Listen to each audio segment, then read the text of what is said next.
عبداللہ کی بیوی ہے اس لیے، عرب کی خاتون ہے اس لیے، قریشی ہے اس لیے، کہتی ہے کہ مجھے بلایا نہیں جائے گا، ہر نئی چیز پرانی ہوگی، ہر عروج کو زوال آئے گا، مجھے بلایا نہیں جائے گا، کیونکہ میں نے ایسے بیٹے کو جنم دیا ہے، اس کی وجہ سے میرا تذکرہ مشرق و مغرب میں ہو۔ نعرہ تکبیر، نعرہ رسالت، عظمت مصطفیٰ، سبحان اللہ سبحان اللہ۔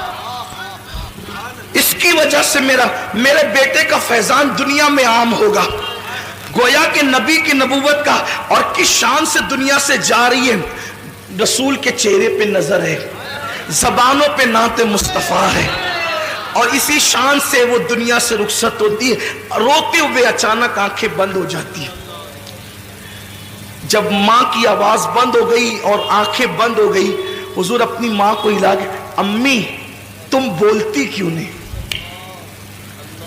ایک 6 سال کے پیغمبر کے جذبات تھے، معصوم جذبات، امی تم بولتی کیوں نہیں؟ ام ایمن نے حضور کو پکڑ کے سینے سے لگایا، کہا شہزادے جو دنیا سے چلے جاتے ہیں وہ بولا نہیں کرتے، جو دنیا سے چلے جاتے ہیں وہ میرا ایمان ہے۔ خیر سے ام ایمن نے حضور کو منع کر دیا، اللہ کی اس میں ہزارہ حکمتیں تھی، اگر حضور دوسری مرتبہ بول دیتے نا کہ امی تم بولتی کیوں نہیں، تو تاریخ گواہ ہو جاتی کہ حضور کی ماں بول پڑتی۔ جس کے اشارے سے سنگ ریزے بولتے ہیں، جس کے اشارے سے پاگل اونٹ بولتے ہیں، جس سے ہرنی باتیں کرتی ہے، ام ایمن نے کہہ دیا شہزادے جو دنیا سے چلے جاتے ہیں وہ بولا نہیں کرتے، بلکہ ان کو پھر قبر میں دفن کر دیا جاتا ہے، تو ماں کو قبر میں رکھنا ہے۔ میں اپنے الفاظ کے جامع میں تاریخی حوالے پڑھ رہا ہوں کہ ماں کو قبر میں رکھنا ہے، تو حضور نے ننھا سا پتھر اپنے ہاتھ میں لیا، ننھے سے گورے گورے خوبصورت ہاتھوں میں، اور اس ٹیلے کو ام ایمن کے ساتھ کھودنا شروع کیا۔ داؤد علیہ السلام کے ہاتھوں پر اللہ نے لوہے کو نرم کر دیا، اور حضور کے ہاتھوں پر وہ ٹیلا نرم ہو گیا۔ ام ایمن کے ساتھ مل کر اللہ کے رسول نے ماں کی قبر کھودی، شاید یہ پہلی اور آخری قبر تھی جس کو رسول اللہ نے اپنے ہاتھوں سے کھودی تھی، اور کھود کر کے پھر ماں کو لٹا دیا اور مٹی برابر کر دی۔ ام ایمن حضور کو دیکھتی ہے اور کہتی چلو مکے چلنا ہے۔ حضور بڑی معصومیت سے پوچھتے ہیں ام ایمن میری امی، ام ایمن میری امی۔ ام ایمن نے کہا شہزادے مقام ابوا میں قیامت تک تیری ماں کو ہم چھوڑ جاتے۔ جیسے ہاتھ پکڑا اور نیچے اتری، حضور نے ہاتھ چھڑا دیا۔ ام ایمن کہتی حضور نے ہاتھ چھڑا دیا اور دوڑتے ہوئے کہیں چلے گئے، میں ڈھونڈنے لگی کہیں نہیں ملے، جب مجھے کہیں نہیں ملے پہ پریشان ہو گئی، آمنہ کی امانت کہاں چلی گئی، آمنہ کی امانت کہاں چلی گئی۔ جب میں ڈھونڈ چکی کہیں نہیں ملے تو میں ٹیلے پہ چڑھی تو کیا دیکھا کہ حضور ماں کی قبر سے لپٹ کر رو رہے ہیں،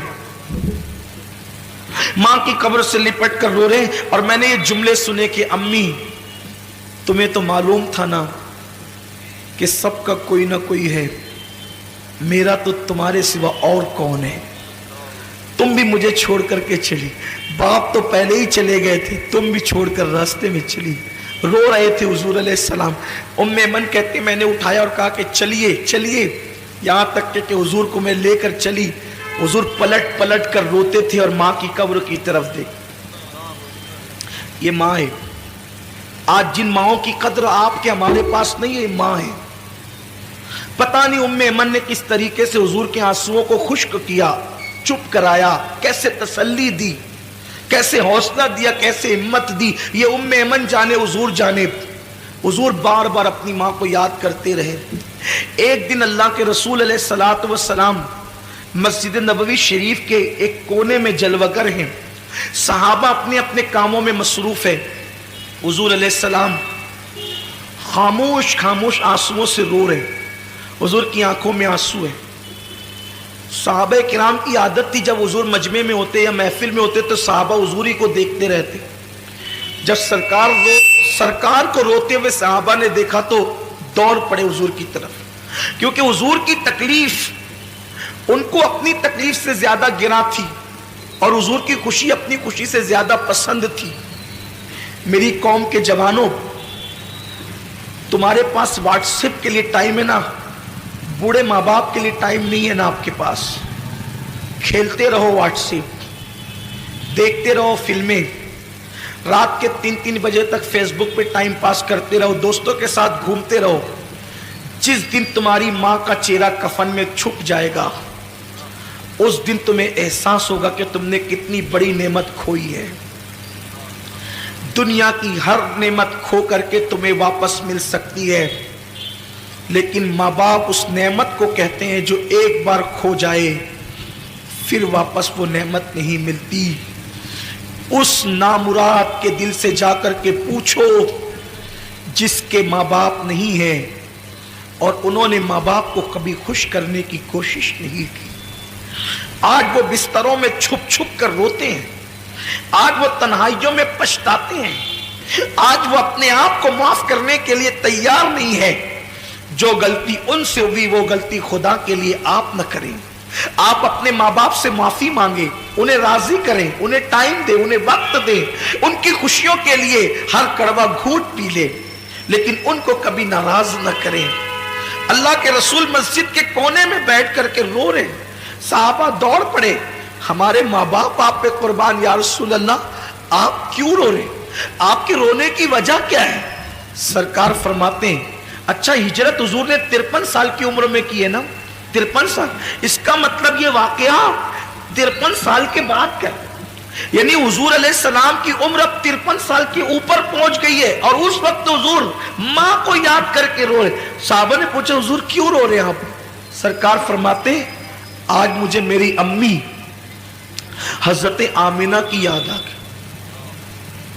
حضور فرماتے آج مجھے میری امی حضرت آمینہ کی یاد آ گئی. جیسی حضرت آمینہ کا نام یاد, وہ آمینہ کسی کا بیٹا ولی, کسی کا بیٹا غوث, کسی کا بیٹا قطب, آمینہ کا بیٹا محبوب خدا. یا صرف ایک جملہ کہہ کے آگے بڑھنا چاہتا ہوں. لوگ کہتے ہیں یہ سنی علماء غیر سنیوں سے لڑتے جھگڑتے کیوں رہتے ہیں. صرف اتنا کہنا چاہتا ہوں میرے بھائیوں, جس نبی نے ہماری ماں کے قدموں کے نیچے جنت رکھی ہے نا, ان لوگوں نے جو غیر سنی ہیں میرے نبی کی ماں پہ کفر کا فتویٰ دیا اور کہا کہ نبی کی ماں کافرہ تھی, نبی کے باپ کافر تھے. اب آپ سے میں پوچھنا چاہتا ہوں صرف اتنی بات کہ جو نبی کے ماں باپ کو کافر کہیں, ہم ان کو امام کیسے بنائیں, ان سے رشتہ داریاں کیسے کریں, ان کے پیچھے نمازیں کیسے پڑھیں, ان کے پیچھے کھڑے کیسے ہوں. ہم داڑیاں نہیں دیکھیں گے نا, ہم ٹوپیاں نہیں دیکھیں گے, ہم قلم سے لکھے ہوئے الفاظ بھی تو دیکھیں گے, کتابوں میں لکھے ہوئے ثبوت بھی تو دیکھیں گے. میرے آقا صلی اللہ علیہ وسلم کے دیوانوں, نماز پڑھنے سے پہلے دیکھ لیا کرو نبی کے ماں باپ کو کافر کہنے والا امام ہے یا نبی کے ماں باپ پہ قربان ہونے والا امام ہے. اس لیے کہ شفاعت آپ کو بھی لینی ہے, شفاعت مجھے بھی لینی ہے. قیامت کے دن اگر تم نبی سے شفاعت کی بھیک مانگنے کے لیے گئے اور حضور نے کہہ دیا جو میری ماں کو کافر کہتا تھا تو اس کے پیچھے نماز پڑھتا تھا, تو آپ کے پاس جواب کیا ہوگا؟ یہ میں کچھ نہیں کہنا چاہتا, آپ کے ایمان پہ چھوڑنا چاہتا ہوں. حضور مسجد کے کونے میں بیٹھ کے روتے ہیں اور سرکار سے پوچھا کہ حضور کیوں رو رہے ہیں؟ آقا فرماتے ہیں میری امی حضرت آمینہ کی یاد آ گئی. صحابہ سب مل کے رونے لگے, حضور کے ساتھ رونے میں شامل ہو گئے. حضور کی امی یاد آئی ہے, آج نبی کو اپنی والدہ یاد آئی, ماں یاد آئی ہے نبی کو. پھر روتے روتے حضور علیہ السلام کو کچھ افاقہ ہوتا ہے تو سرکار اپنے صحابہ سے کہتے ہیں اے میرے صحابہ, اس وقت میری ماں حضرت آمینہ حیات ہوتی تو کیا ہوتا, کیسا ہوتا, کیا حال ہوتا؟ صحابہ کہتے حضور کیا ہوتا؟ آقا فرماتے میں تمہیں عشاء کی نماز پڑھا رہا ہوتا, میں تمہیں عشاء کی نماز پڑھا رہا ہوتا اور میری امی مجھے آواز دیتی